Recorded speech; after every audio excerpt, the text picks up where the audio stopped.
నమస్తే అన్న.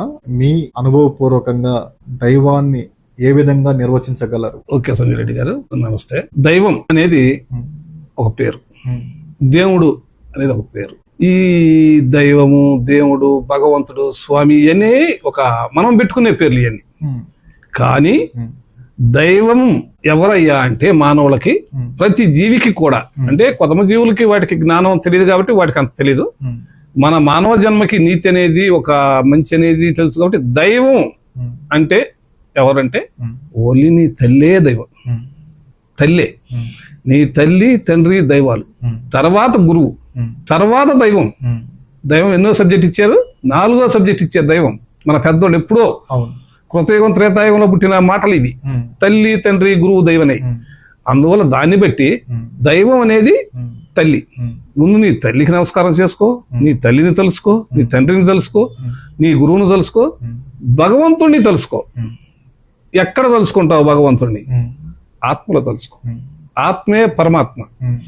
ఆత్మలో దేవుని చూసుకో, దేవుని పూజించుకో, దేవుని గౌరవించుకో, దేవుడికి నమస్కారం చేసుకో. కానీ ఫస్ట్ నువ్వు నమస్కారం పెట్టాలి అనుకుంటే నీ తల్లి, జన్మనిచ్చిన తల్లికి ఒక్కరికే చేతులు జోడించి ముఖానికి ఎదురుగా పెట్టి తల దించి నమస్కారం చేయాలంటే నీ తల్లికి చెయ్యి. అదే చాలా గొప్పతనం, అదే నిన్ను కాపాడదు. కానీ ఊరక ఏదో మానవులు నేను గొప్ప, నా దేవుడు గొప్ప, నా మతం గొప్ప, నన్ను అందరూ చూసారా చూడలేదా, నేను 10 మంది కల్లా గొప్ప, ప్రతి దాంట్లో ఒక భక్తిలో ఉంది ఇది. నేను మంచి ప్రవచనాలు చెప్పాను, నాకు టికెట్ పెట్టుకుని వచ్చారా, లేదు నాకు మరింత మంది వచ్చారా, మరిన్ని టీవీలో చెప్పానా, నాకు పాపులేషన్ పెరిగిందా, వాటిల్లో దేవుడు లేడు.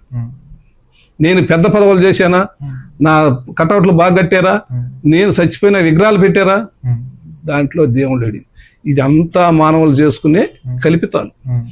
దేవుడు, స్వామి, పరమాత్మ ఇవన్నీ కూడా నీ మనసులో ఉంటాయి.